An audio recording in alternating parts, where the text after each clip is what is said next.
在不久前，台湾时间9月15号下午时间，以太坊终于完成了 The Merge 合并，这真的是非常令人兴奋的消息，也真的是等得太久了。这次升级表面上看上去没有什么改变，但是它的影响却是深层而且根本的。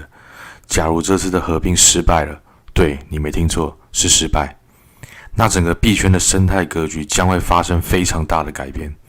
币圈内的项目市值有可能会逐渐的重新洗牌，而以太坊作为圈内的龙头项目之一，如果官方宣布要升级，但是却失败了，也会严重的影响圈外对整个加密货币生态的质疑。还好它终究是成功了，也为了未来更多更强大的以太坊升级打下了坚实的基础。说了以上这些，但大家真的知道什么是以太坊升级，而什么是合并吗？这两者之间有什么关系呢？而对于我们大家最关心的以太坊 ETH 价格，未来又会有哪些影响呢？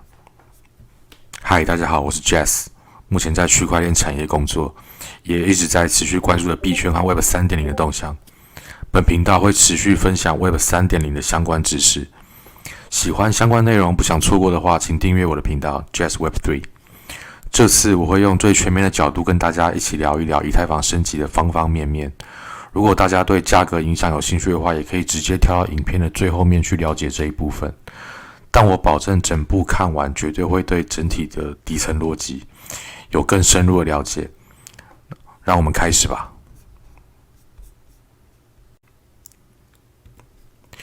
本部影片分为5个部分，第一部分会说明以太坊为什么要升级，如何克服去中心化应用中所谓的不可能三角。第二部分会说一下本次升级的核心，也就是共识机制的改变，由 POW 转为 POS。第三部分会补充一些关于升级的细节。第四部分会讲以太坊未来升级的伟大航道。最后会来讲一下大家最为关心的部分，本次升级对 ETH 币价会有什么影响？老话一句，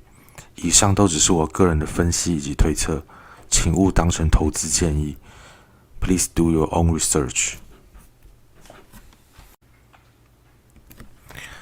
首先来看一下这张 DeFi Llama 的图。目前以太坊的整体锁仓量高达 57.68%。第二名的 Tron 可以忽略不算，因为它的 TVL 主要都是靠 USDT、TRC20 所带来的，本身缺乏良好的生态体系支撑。第三名币安链将近 10%， 但是本身过于中心化这个隐忧一直被大家所讨论着。其余后面等等号称以太坊杀手的公链项目，雪崩、Solana、L2 项目 OP、Arbitrum 等等，最多也都不超过 3%， 跟以太坊本身根本不是同一个量级的。所以目前以太坊仍然还算是一家独大的王者，它并没有真正实质意义上的对手。但是大家看一下右边这张图，在2021以前，以太坊是 90% 市占率以上的王者，然后之后过了2021之后持续的往下掉。在最近这等待以太坊升级的2年中，其他的公链项目也渐渐的发展了起来。不夸张的说，如果以太坊升级合并再拖个2年，它被迎头赶上也不是不可能的。现在以太坊终于迈向了整体升级的一大步 The Merge， 朝着克服不可能三角而向前迈进。接下来让我们看看以太坊升级究竟是为了解决哪些问题。第一个就是可扩充性 Scalability。 以太坊目前每秒大约只能处理10几笔交易，很容易造成交易拥挤。当交易拥挤的时候， Gas fee 就会不停的飙高。不论以太坊做何种共识机制 POS 或 POW， Gas fee 出价高的交易都会优先被进行处理。所以当交易堵塞拥挤的时候，提出交易者就只能够不停的提高 Gas fee 来做一个互相的竞价，来让自己的交易被优先的处理。在交易尖峰的时候，要进行一笔交易，可能需要花费$70-80的 Gas fee 才能够完成，这是相当惊人的。你买一款 PS 游戏可能都不用这么贵。接下来看一下这张图，目前以太坊的 TPS 是20，基本上只比大哥好一点，跟 Web 2.0 中现在我们日常金融信用卡常用的中心化应用 Visa 相比，完全不是同一个级别的。另外，跟以太坊杀手、雪崩、Solana 等相比，也是相差非常的大。虽然 Solana 的 TPS 号称跟 Visa 一样，理论上可行，都是6万5，但是今年以来有实际参与这条公链的人都知道，不管你是玩 GameFi 或是 DeFi， 频频的宕机事故让这条公链流失了非常多的参与者以及市值。未来以太坊完全升级后 ，V 神号称可以达到10万 TPS， 虽然不知道何年何月，但就让我们拭目以待吧。而针对 scalability 这个问题，官方给出的解决方案叫做 The Surge 分片。未来以太坊会新增62个平行链，或叫做分片，来共同处理所有的交易，以提升整体性能。你可以想象，原本只有一条水管在处理交易，之后可能会有63条水管同时在处理交易，所以可想而知，整体性能就会上升了。第二个就是安全性问题 （security）。理论上，不论是 POS 还是 POW， 你想要做51%攻击，基本上都是不太可能的事情。POW 你必须要掌握全网51%算力，而 POS 你必须要掌握全网51%的资金。但是以太坊要走上升级这条路，安全性问题是不可避免的。比如刚提到的Surge 分片方案，分片升级就会带来更多的安全性的问题还有挑战，比如单分片51%攻击，分片间的双化攻击，而这两个就有点超出这部影片的范围了。有机会的话，我会之后再说明。先简单总结一下，当共识机制调整为 POS 之后，以太坊将更能有效的解决它在升级路上会遇到的新的安全性问题。第三个就是可延续性 （sustainability）。以太坊每年在 POS 下的碳足迹POW 下的碳足迹还有用电量都是国家级别的，你能够想象吗？一堆电脑在疯狂的耗电以及超 CPU， 在算那些无意的问题，只为了拿到奖励，而 POS 只需要质押即可得到奖励，并且能源消耗下降了 99.95%， 而且使得参与以太坊当节点的门槛大大的降低，你之后不再需要去搞设备了，有钱就行。这也使得整个区块链网络更有可能永续的运行下去，并且减缓整体的破坏环境，对我们的子孙也是一个比较好的过程吧。所以何乐而不为呢？接下来我们来看一下不可能三角。不可能三角指的是什么？区块链网络模型不论采用哪种共识机制来决定新区块的生成方法，都难以同时兼顾1. 去中心化， 2. 安全， 3. 效率。通常这3个只能够取2个，而以太坊它升级将要如何去做突破呢？首先我们来看一下第一个 POS 转到 POW 可以解决算力中心化。刚有提到 POS 可以让整个参与网络的门槛大大的降低，使得以太坊更加去中心化。像之前 POW 时代，算力通常要集中在那几个大国，进入 POS 之后，这个集中化的问题就不会再出现了。接下来，分片还有 Rollup 技术可以提升性能。Rollup 它本身分片刚刚讲过了哈 ，Rollup 它本身也不太算以太坊它的自己的升级，它主要是 L2 的解决方案。但官方宣称，在未来以太坊的升级路线上，以太坊会更好的支持 Rollup 技术。Rollup 它本身也是一个很大的议题，它里面非常的复杂，分成Optimism Rollup 或 ZK Rollup 零知识证明之类的，以后有机会跟大家分享这一块。最后 POS 中的信标链以及 Casper 协议会负责解决安全问题，这个之后会讲到。整体来看，以太坊的升级路线就是同时在不可能三角中找到了相对稳定而有效的解决方案。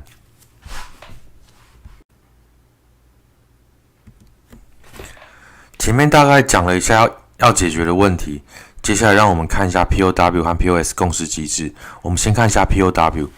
所谓的矿工就是负责维护整个以太坊网络稳定运行的节点。大家看一下中间这些网路，每一个节点就是所谓的矿工。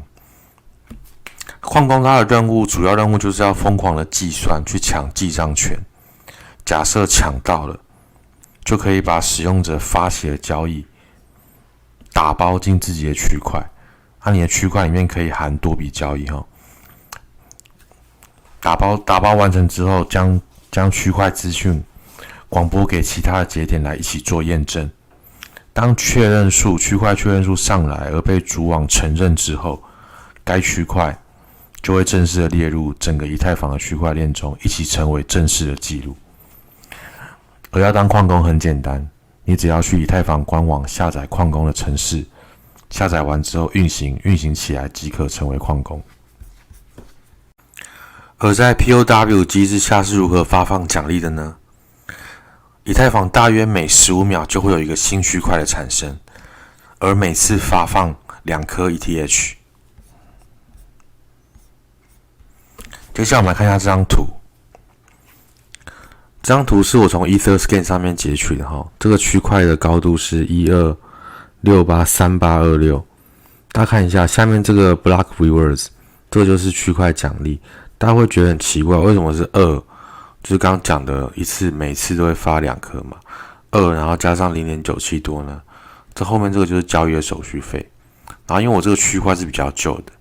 然后如果是大家看一下升级前那些比较新的 POW 区块，它有些手续费是会被燃烧掉的哈，这是要整个去控制一下以太坊它的通缩。接下来我们来看一下 POS。在 POS 机制下，要当矿工非常简单，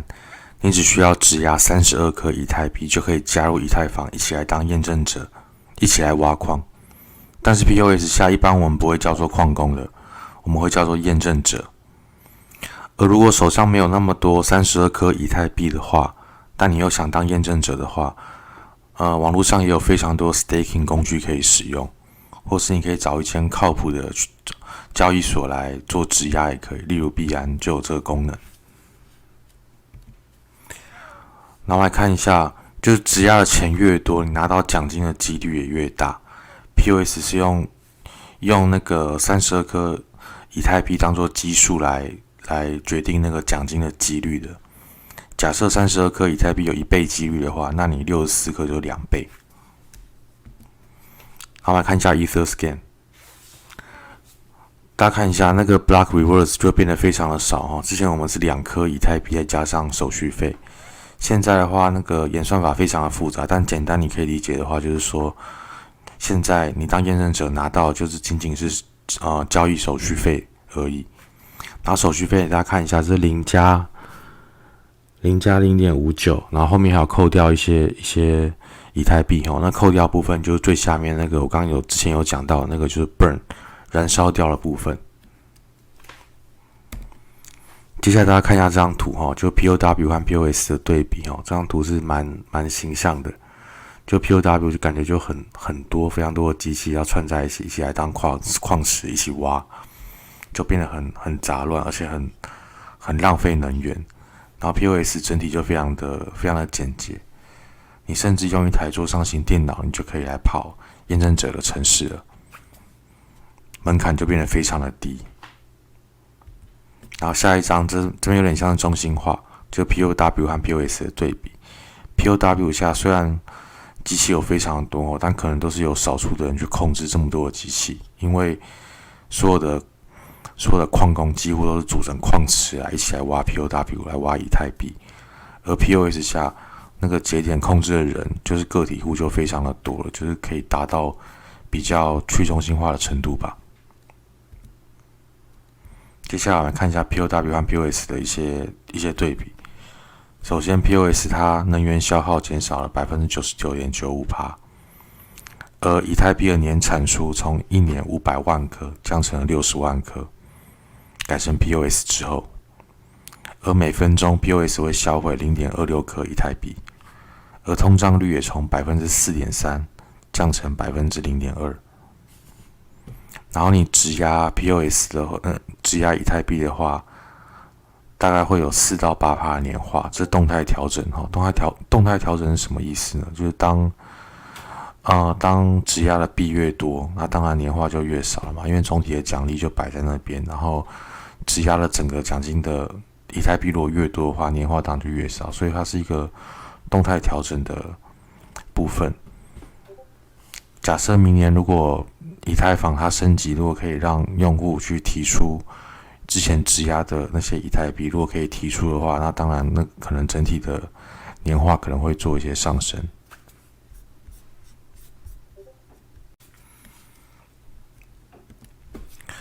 The Merge 阶段的第一步，早在2020年底时就已经上线了，那就是新标链 Bitcoin Chain。大家看一下这张图下面那个绿色的 Bitcoin Chain。新标链上线时，上面运行的共识机制就已经是 POS 了，所以在这是9月15号合并之前，主网就是红色那个 POW 的部分，红色的部分和新标链就是2个平行世界，各走各的路，彼此不互相干涉。而当初新标链上面质押的资金达标，也就是社区有一定的共识之后，就上线了。而上线之后，其实新标链它基本上没有做什么事情，它就是一直按照着 POS 的机制来空转，不停的空转，然后不停的增发以太币。而新标链上面质押的以太币，预计要到之后的上海升级才能够提领。大家这边注意一下，每次以太坊有重大更新时，通常会用城市的名字来做命名，而下一次的升级预计就叫做上海升级。接下来看一下这张图，这次9月15号的合并之后，所谓的合并就是信标链和主网的合并。合并之后，以太坊上面所有的余额、交易记录，还有上面部署的合约都会保留，不会受到任何的影响。所以这次的合并升级对使用者来说是无感知的。合并之后，大家看一下这张图，信标链就会提升为共识层，而原本的主链则会降级成为执行层。可以想象，信标链从此之后就变成了大脑，而主网变成了躯干，变成了小弟。之后，如果以太坊要执行 sharding 分片计划的话，还会多出很多其他的分片，而主网就是第一个分片。以太坊从此之后变成了一链愈多链的概念，一个信标链可以控制所有其他的分片，总共会有64个，而分片之间它彼此算是独立的平行链，彼此之间不能够直接的通信，只能透过信标链当作桥梁来通信。信标链它主要任务就是共识层，它负责挖矿，而分片执行层它主要任务就是做一些数据的储存。接下来聊一下以太坊硬分叉。本质上，以太坊每一次升级就是硬分叉。最为有名的第一个硬分叉就是2016的 The DAO 被害事件，相信大家都还有印象。The DAO 是个基于以太坊的去中心化自治组织，定位是以投资人为导向的风险投资基金。当初他募集了1200万颗以太币，结果因为这个项目它本身的资安漏洞，它被骇客偷走了360万颗以太币。这个对当时的以太坊整个生态来说是个毁灭性的打击，所以 V 神以及以太坊社区基金会决定进行硬分叉，强行分叉出来，从被偷钱事件发生的区块的前一个区块开始进行分叉，也就是把以太坊整个状态做一个回滚，不承认那360万颗以太币被盗的事实。这个做法在当时争议也是很大的，所以有些矿工不愿意跟着 V 神还有社区的脚步走，他们决定要承认那次的事件，他们决定要做一个最去中心化的以太坊吧，所以他们就所以那些矿工就是继续走原本的协议，所以导致了以太坊上面出现了2条链 ，ETH 和 ETC。ETC 这个项目目前仍然还存活着但是他们非必要是不太会去做更新的啦。然后它的生态也无法跟 ETH 相比，它更多的是一种纪念上的价值吧。以太坊它硬分叉本身并没有对错，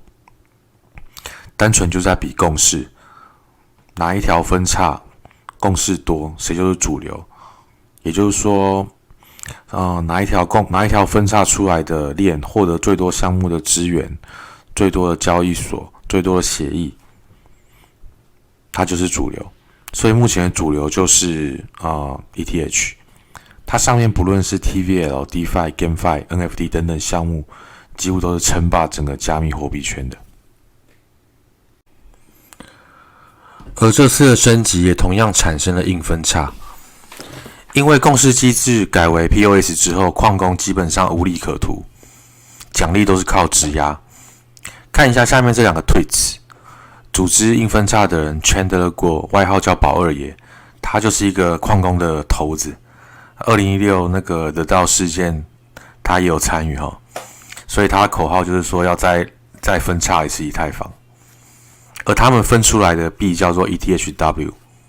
那 W 就是POW 的 W。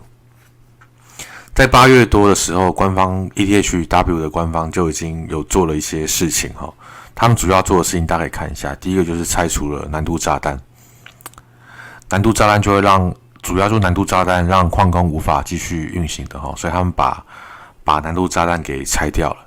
然后并且第二件大家看一下，他们找回了被燃烧的 gas fee， 然后还有做一些难度的调整，这些事情本质上就是要吸引原本 POW 上面的矿工去多多参与 ETHW， 让他们就是玩得更开心，玩得更爽更好挖矿。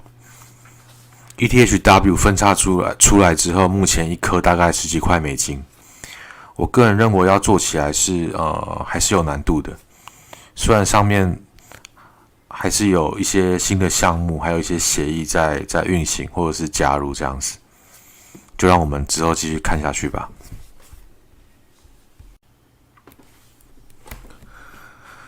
接下来最后我们来看一下以太坊升级对以太币价格可能会造成的影响这边有分为利好还有利空。首先我们来看一下利好的部分。首先第一个利好就是合并之后以太币会通缩，就它的整体的产量是会跟 POW 比起来是会减少的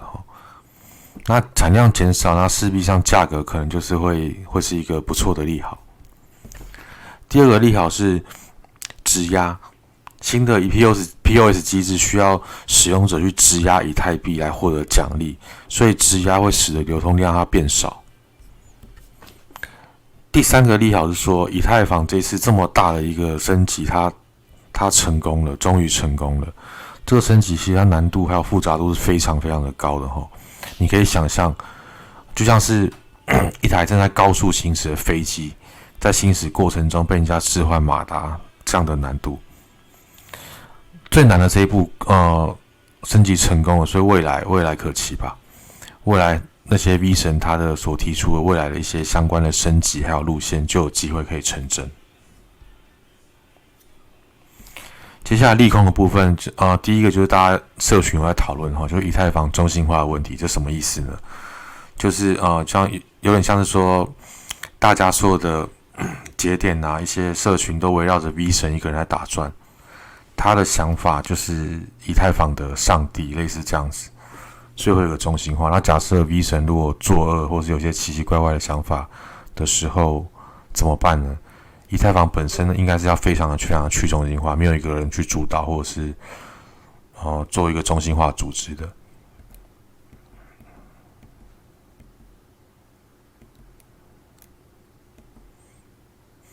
接下来第二个利空是因为新标链跟主网这次做一个合并。那我讲了嘛，之前讲过，就是说这2年新标链上面已经增发60万颗以太币，所以合并之后，其实短期内它整体的以太币的量是会变大很多的。然后还有这次的硬分叉可能会导致有一些大户或者是矿工，因为新的机制他可能就玩不下去，所以他们可能会做离场，会把以太币做一些抛售之类的，这可以是一个利空。所以综合来看的话，我目前个人对以太币的价格，我觉得短期内可能会是利空的，因为这些利空它发生的影响可能都是短期的，那长期来说一定是利好的，长期我是有信心的。好了，以上就是今天的全部内容，非常非常感谢大家收看到这边。喜欢的话，别忘了订阅我的频道 Jazz Web3 杰斯，你的支持对我来说是最大的鼓励。我们之后的影片再见，拜拜。